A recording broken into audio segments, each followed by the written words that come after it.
Well, today, friends, we have something very interesting for you. Well, we're going to take a look at this landing. And of course, you have the video of the landing where the leg's kicking out.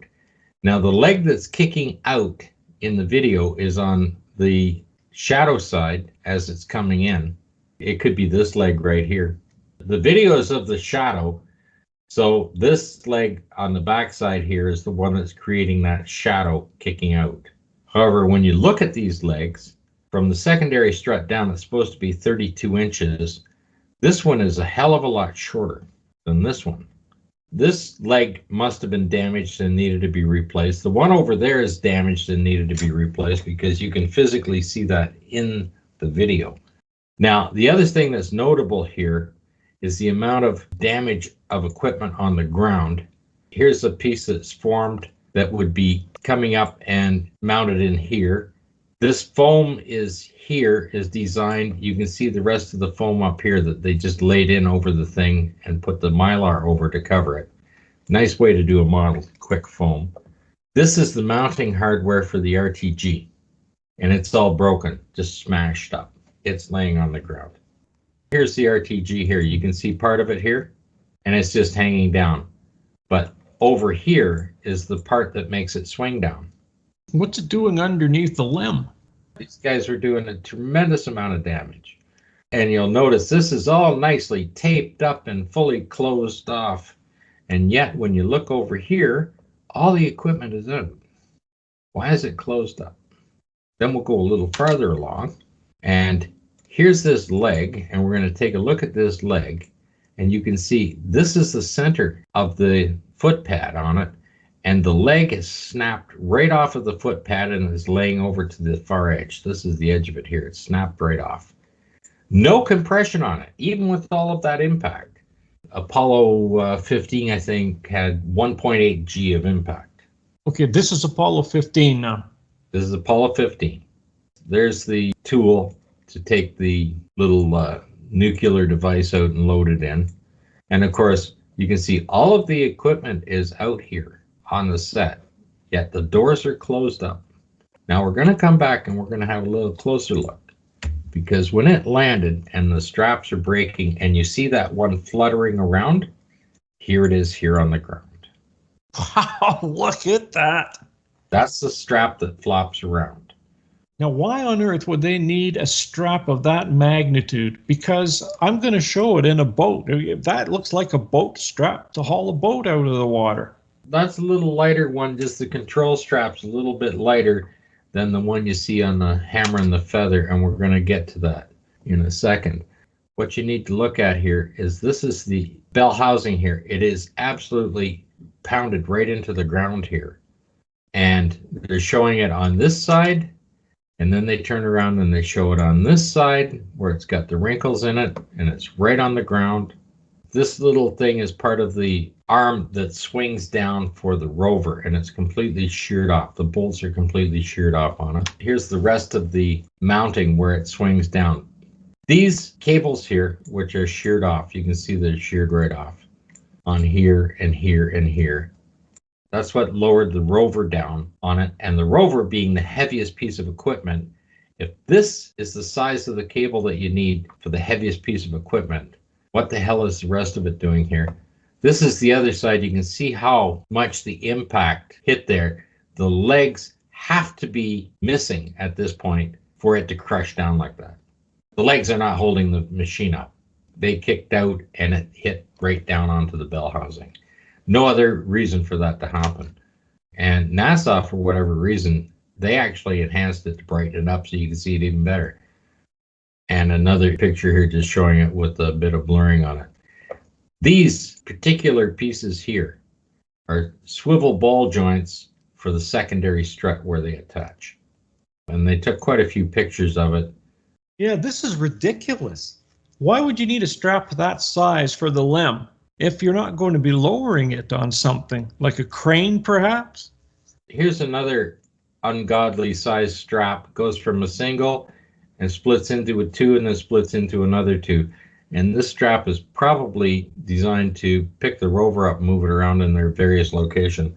No other reason to have a strap that physical size that can lift tons of weight, especially if you're on 1/6 gravity on the lunar surface. It simply wouldn't be there. By the way, this guy is absolutely filthy, dirty, and that's wet. Everything's wet. That's not just dirt, that's wet. That was Apollo 17 showing that particular strap. But these straps don't just appear on 15, they're also on 17. Absolutely. Here's the hammer and the feather. And once again, this is the strap that actually broke that was holding it up. The other strap we showed is the secondary strap you see waving when it hit the ground. This one is specifically designed to attach to the LEM in various spots to hold it up. And it either disconnected on its own or it physically broke. This is what let go when the LEM crashed to the ground. And it was probably 8-9 feet off the ground on the one side. One leg was obviously, because of the crater, was touching the ground, and then the other side come crashing down. You see the legs kick out, and they've replaced at least 2 of the legs on the LEM, and that's why they went for a stand-up EVA. Then they did the first and second EVA before they even mounted the flag, and that's just such an un-American thing to do, to mount that flag. Now we're going to take a look at just an off-the-wall photograph that was put in. It's on Magazine 82, and we're going to take a look. You're going to notice here, these are tracks on the ground from them running around, so they've got a rover out there. This is their equipment bay. None of that yet has been unloaded. Yet the flag is out, which means this has to be at the end of EVA 2. And when you come in here and look a little closer, you're going to see right here, that's a rover, upside down on the ground. That's the frame of the rover. You can see the 2 corner points on it, and there's a tire sitting right there. The other one's down over here. I see 2 tires that have been broken right off of that. The tire on the back left is broken, and the tire on the front right is broken right off. There's only 2 tires left there that are folded up. Yeah, that you can see. You might not see the rest of the rover frame sitting there. This is the only shot showing this side of the vehicle from that angle. The ladder is here. The picture's so bad, the ladder is actually on the leg there. It might have needed to be replaced as well. There's the door coming out on the mesa and down, but you don't see any of that. What you're seeing out the window on the landing is the shadow of this leg with the stabilizer strap. The shadow is coming from this leg out the window, shooting down, because the door is always on the shadow side. This leg is always on the shadow side. So the shadow of this leg is the one that's kicking out. So that is the correct leg that was replaced in the other picture. How many rovers do you think they have out there? Okay, let's count. You have a broken rover here. It hasn't even been set up yet. It's fallen off, busted. 2 tires look like they're broken off. And yet, look at all these tire tracks that are all over the place here. There's a broken rover there. Hasn't even been set up yet. And then there's tire tracks out all over the place. Well, that's 2 rovers so far. And then I'm sure that if you take a look at the tracks, you're going to find different style tracks as well. We pointed that out before. This is a very wide, and the chevron is very shallow chevron compared to other ones. This looks perfectly straight, and that could be an anomaly in there, but there are other ones where it's a completely different machine on it. But they've been out running. This is at the end of the second EVA, because that's when they put the flag up. And still all of this crap is here. Yeah, watch the Bertie bunch will claim that that's not the rover. That is the rover. They don't have any other piece of equipment that has tires on it with a frame like that. No, and especially because those 2 are folded inwards. That's exactly what happens to that rover. Yeah, and don't forget, it was damaged even further when it hit the ground. We've already shown that it's been broken off the straps. The mounting frame that holds it up was there. We've shown the impact of the LEM as it's being set down on the lunar set. We're showing the legs being kicked off. We're showing the damage of the legs. We're showing the swivel ball joints that are just laying on the ground. Here they are right there. We're showing this all clearly. There's nothing to dispute here. Look at this. Did they land on this? Was this already on the lunar surface? No, this is off the machine. All of this stuff is off the machine. This rounded piece of equipment and framing that goes in there that you see, the only piece of equipment that has a rounded formation like that coming out on it is this piece of equipment here. And you can see part of it's missing. There's more of the framing up there where it comes down. That doesn't belong there, because to me that looks like a piece of lumber, almost like a 2x4 or a little bit wider, maybe a 2x6, a piece of 2x6 that they've just screwed that bracket to. That's not going to work all that well in space, because the wood's going to dry out and that's going to crack and it's going to fall off. That's probably what the half of that other one laying underneath there is from. Well, the only thing about this one, it doesn't have the tank on it. They might have used the tank and stuck this on it to mount it here and left the old bunch of stuff there. Just like they left these little secondary swivels here. That's them right there. That's how they mount on. You can see that they mount. That is that piece of equipment there. And that little ball swivel that's in there has broken off. And you can see that in that landing video when the struts kick out. And what you're seeing is you're seeing the struts kicking out there. The only way they can kick out, this has to be disconnected. That leg literally falls right off in that video. It's not there when the dust clears. Oh, no, that's right. No, it's gone. The whole thing is gone. It's gone. It's not even there at all. This thing is just balanced on the exhaust housing on the thing. And you can physically see this leg is at least a foot longer than this leg. And there's no compression on any of them. And just the weight of this machine would cause the honeycomb aluminum that they put in there for the compression to be at least 10 inches. Just the weight of the machine would crush it 10 inches. Then you got a 1.8 G impact in Apollo 15. And if one leg hits first, it's going to be fully compressed. Each leg could only take 3/4 of a G. So if one leg hits first at 1.8 G, it's completely crushed or it just snaps right off. And once again, here, all of the experimental equipment out, the door is shut. The door may be shut, but the Apollo proponents, they claim that the reason why they were shut was to protect it from the sunlight, from the damaging sun. But it's already out here.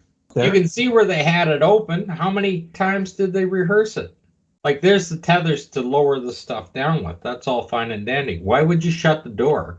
And how do you put this tape back up here? Just unreal. They're probably shooting it over several days. They're trying to fix this equipment. They're trying to repair these legs and get it back on so they can actually take a shot. So they did a stand-up EVA where they don't show it. Then they go out on an EVA and don't show any photographs of the LEM whatsoever. And this is at the end of the second EVA where they put the equipment out and take these photographs. Yeah, but they really screwed the pooch by forgetting to collect that broken rover off of the surface. I'd say they're in a hurry. They're just sloppy. They just dropped everything. They never cleaned up the mess that they were making while they were doing it. I mean, when you don't get rid of the stabilizer strut that you're using coming down on the gantry crane, and if these are pallets and they're all smashed to hell, what are they doing there? They didn't have room for anything else. And if these people were in the simulation and actually dressed when they're lowering it down on the gantry crane, there's an extra PLSS right there. And the guy taking the pictures got one on, and this guy's got one on. And in practice, they had several PLSSs for them to practice with. They always had backup. Look at that. So that means that there's an extra PLSS out there. Well, then there has to be 3 of them, because there's guy taking the photo, there's this astronaut by the rover down there, and now this is laying out on the surface. You know, they say that's where the scrubbers went. Yeah, well, that's all you're going to need inside when you're faking it on the set. You just want to put some scrubbers in there and a little fan blowing through. Keep you cool. Nothing else that you actually need. Zoom in on that other one down there, though. Like, that's crazy. That other oh, you got to be kidding. It is, too. It's a PLSS. Yeah. And that's not the radio. The radio's missing. The top part of it's missing. The OPS pack isn't on there that you can see. But they had extra equipment while they were practicing. They had extra rovers while they were practicing, extra cameras. So where did the third one come from then? That's 3 PLSSs. There's actually 4. The guy taking the photograph has to be wearing one. Oh, right. Yeah. Yeah. Or he's dead. Or it's at Flagstaff and it's a professional photographer taking these pictures. you know, all kinds of stuff just in these photographs. And like I say, when you look at the detail, they're trying to show you something here. I can't figure exactly out what it is all in this photograph because it's like, where's Waldo, right? But you can see that they're showing it on the ground. They're showing you the garbage that's on the ground. They're showing you the cable ends that are coming out of here. What is that brown piece on the bell? Well, that's supposed to be part of their guidance system. You can see it's just a piece of foil on an aluminum thing. And of course that, you know, works with the fantastic computer to land it automatically, right? But this is interesting, especially when you have this. They call it a drogue. It's a landing drogue. It's about 5 foot long, it's supposed to be. Yeah. Well, look at it here and then look at it here. What's going on here? Different angle. It could be tilted over a little bit. Well, it's possible. Except if you take a closer look at it, it has been adjusted because one is in the exact line with the angle of the leg. See the one on the left? Yep. It's the same angle as the leg, and then it's vertical in that one. Yeah, it's a bit odd, that. Well, they regroomed it. You can see it. Look at how perfectly it's regroomed.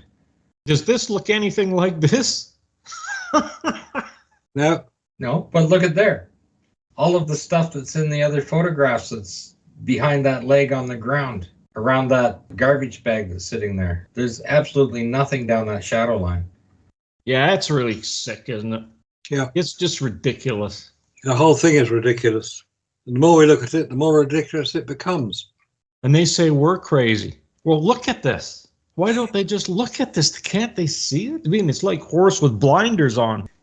Any photograph of the LEM that's there, you could spend an hour just discussing what is wrong with that as far as being a real landing.